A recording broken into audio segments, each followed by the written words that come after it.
안녕하세요. 자, 다시 세 번째 영상입니다.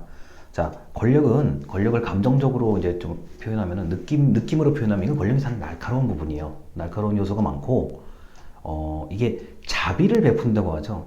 그러니까 옛날 생각하시면 돼요. 우리 백성들에게 자비를 베푼다. 이 있잖아요. 왕이. 그것조차도 상당히 어떻게 보면은 계산적이고 냉정하고 자신의 원래 의도를 숨기는 그런 경우가 많아요. 그에 비해서 이제 우리 동아시아의 뭐 베푸는 거, 자비를 베푼다의 개념은 뭐 그런 면도 당연히 있지만 좀 불쌍한 거예요. 야, 저 사람 여기 눈 뜨고 차마 못 보겠다. 이 개념이 좀 강해요.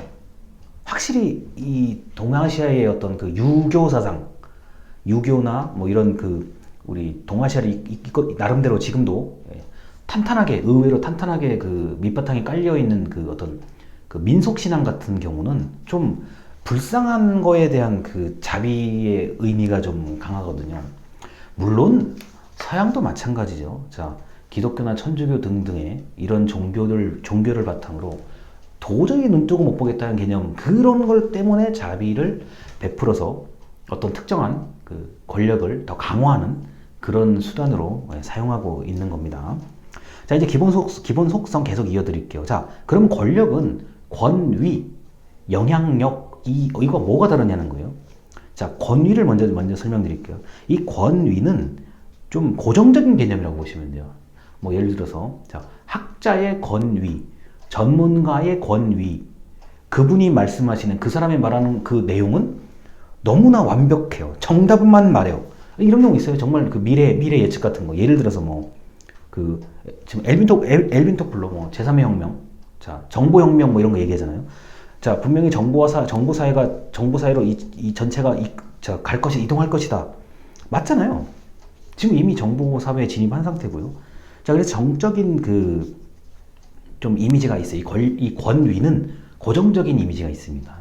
자, 그래서 뭐 미래를 예측한다던가 아주 특수한 뭐 예를 들어서 아인슈타인 뭐 이런 분들의 권위, 그리고 그런 권위는 정당성을 확보한 상태에서 권위가 생기기 시작해요.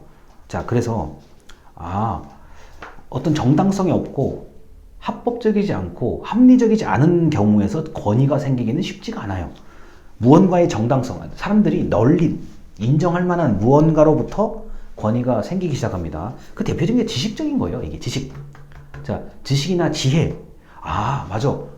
뭐 우리 솔로몬의 지혜라는 그런 어구가 있듯이, 맞아, 저 사람의 말을, 저런 지식은 맞는 거야. 이거는 권위의 개념으로 보셔야 돼요.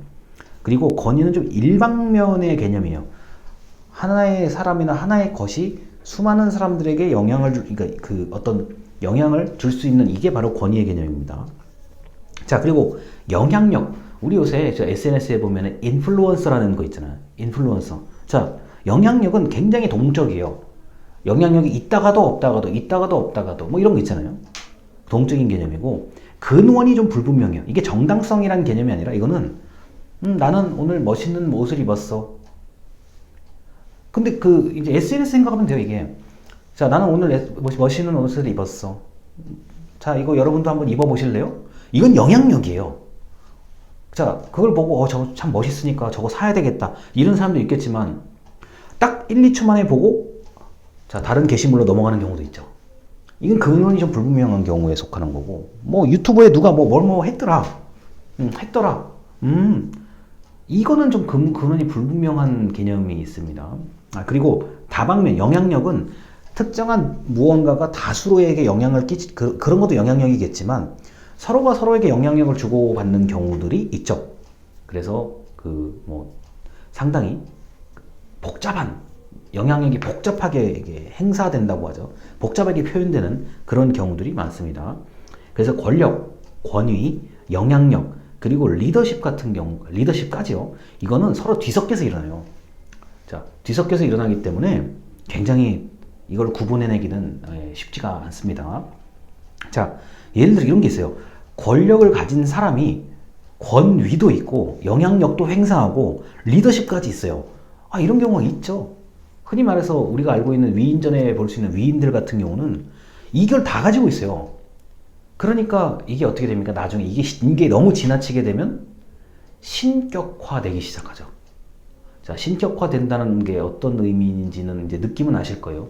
저 사람은 절대자야. 앱솔루트라는 개념을 드디어 사람들이 가지기 시작해요. 아, 저 사람은 권력도 있고 권위도 있고 영향력도 있고 리더십도 있고 모든 걸 다 가지고 있는 그 사람이라고 한다면 절대적 존재, 신격화되기 시작합니다. 그런데 그때부터 문제가 생기는 경우가 우리 역사에는 사실 거의 100%라고 보시면 됩니다. 그런 거 있잖아요. 왜 절대 권력은 절대 부패한다는 너무나 멋있는 말입니다. 우리 정치학에서는요. 근데 희한하게 그렇게 돼요, 또. 너무 이제 그 엄청난 경우는 그게 너무 오랫동안 지속되기 시작하면은 또 반드시 문제가 생기기 마련입니다. 자, 그래서 기본 속성, 권위, 권력, 영향력, 리더십 이게 구분할 수 있는 개념이기도 하지만 서로 뒤섞여서 현실에서는 역사적으로는 뒤섞여서 일어나는 경우가 많다는 점을 알아두셨으면 좋겠습니다. 자, 이 권력은 굉장히